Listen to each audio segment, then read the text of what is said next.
अमरोहा जनपद के गजरोला में एक निजी बैंक्वेट हॉल में भारत रत्न डॉक्टर भीमराव अंबेडकर सम्मान पर एक भव्य गोष्ठी का आयोजन किया गया।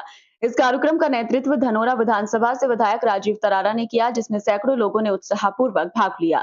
बता दें कि कार्यक्रम के दौरान वक्ताओं ने डॉक्टर अंबेडकर के जीवन, उनके संघर्षों और देश के प्रति उनके अमूल्य योगदान पर विस्तार से प्रकाश डाला। उन्होंने बताया कि किस प्रकार डॉक्टर अंबेडकर ने भारतीय समाज में समानता, न्याय और समरसता की नींव रखी। विधायक राजीव तरारा ने अपने संबोधन में भारतीय संविधान के निर्माण में डॉक्टर अंबेडकर की भूमिका को रेखांकित करते हुए कहा कि उनका जीवन हम सभी के लिए प्रेरणा का स्रोत है। उन्होंने उपस्थित लोगों से अपील की कि वे बाबा साहेब के बताए मार्ग पर चलने का संकल्प लें और समाज में एकता और समानता को बढ़ावा दें।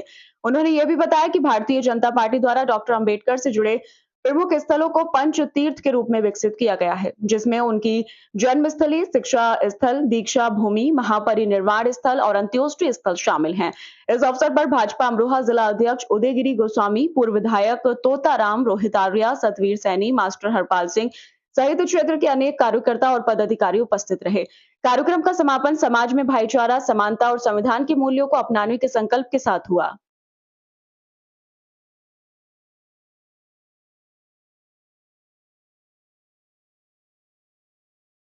जो कार्यक्रम है उसके बारे में भारत के संविधान के निर्माता डॉक्टर भीमराव अंबेडकर जी के सम्मान में आयोजित विधानसभा स्तर की संगोष्ठी जो भारतीय जनता पार्टी के निर्देशानुसार आयोजित की गई है, उसका आयोजन हुआ। विधानसभा क्षेत्र के विभिन्न गांवों से बड़ी संख्या में यहाँ पर बाबा साहब में अपना विश्वास रखने वाले और देश को तरक्की के मार्ग पर ले जाने वाले बहुत सारे बंधु, हमारे सम्मानित क्षेत्रवासी यहाँ पर उपस्थित हुए। भारतीय जनता पार्टी और भारतीय जनता पार्टी की सरकार, हमारे देश के प्रधानमंत्री और उत्तर प्रदेश के माननीय मुख्यमंत्री जी, उत्तर प्रदेश को भी और पूरे देश को भारत के संविधान के अनुसार सरकार चलाने का काम किया जा रहा है। जो बाबा साहब चाहते थे कि सामाजिक न्याय हो, सामाजिक समरसता है, सभी को समानता के अवसर प्रदान हो, उसी को ध्यान में रखते हुए दोनों सरकारें, डबल इंजन की सरकार काम कर रही है। और भारतीय जनता पार्टी ने बूथ स्तर से लेकर विधानसभा, जनपद स्तर, विभिन्न स्तरों पर बाबा साहब का ये सम्मान समारोह आयोजित किया है, जिसको भारतीय जनता पार्टी समरसता के रूप में मनाती आई है पूर्व में भी, और अब हर एक बूथ पर इस कार्यक्रम को आयोजित किया गया है।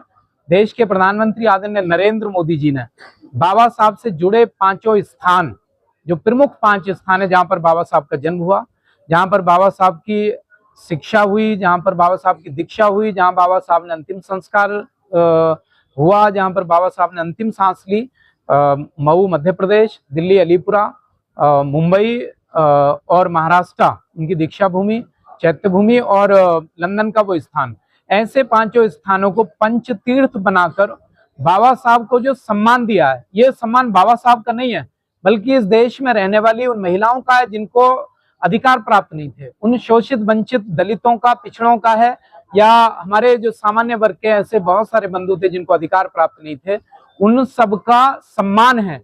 ये बाबा साहब के सम्मान साथ साथ उन सभी का सम्मान किया है। इसके लिए हम देश के प्रधानमंत्री आदरणीय नरेंद्र मोदी जी का बहुत धन्यवाद करते हैं।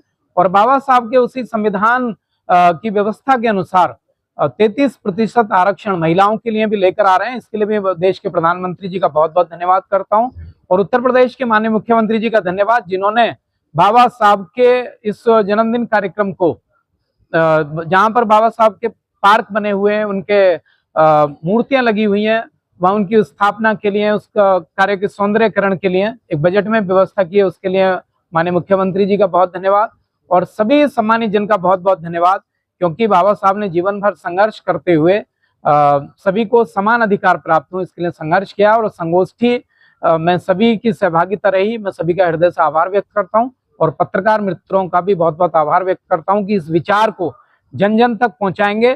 जो बाबा साहब ने सपना देखा था, जो संवैधानिक व्यवस्थाएं थी, उसको भी आप जन जन तक पहुंचाने का काम करेंगे। बहुत बहुत धन्यवाद। पुनः बाबा साहब को प्रणाम, नमन।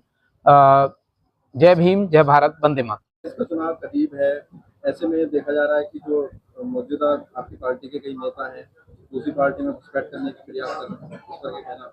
ऐसा एक चीज का सीजन होता है कभी कभी। आपने देखा होगा कुछ पक्षियां किसी सीजन में विदेश से यहाँ भी आते हैं, कुछ यहाँ से वहां जाते हैं। तो चुनाव के सीजन में कई लोगों को लगता है कि मेरा यहाँ कल्याण हो सकता है, यानी घड़े में थाली ढूंढना, तो थाली तो है नहीं घड़े में, आभास होता है उनको, और जब ढूंढते घूमते तो पता लगता है कि काम तो बेकार ही रहे।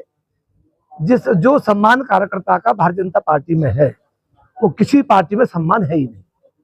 क्या मानते हैं उन पर कार्रवाई होती, मतलब सत्ता में रहते हुए पूरे उन्होंने ऐश्वर्याम लिया और उसके बाद अब जो है दूसरी पार्टी में जा रहे हैं? अभी 20 तारीख को हमने एक मीटिंग रखी है अपने कोर कमेटी की, उसमें ये चर्चा का विषय हमारा आएगा, सब लोग जैसे तय करेंगे आगे बढ़ेंगे उसी पर।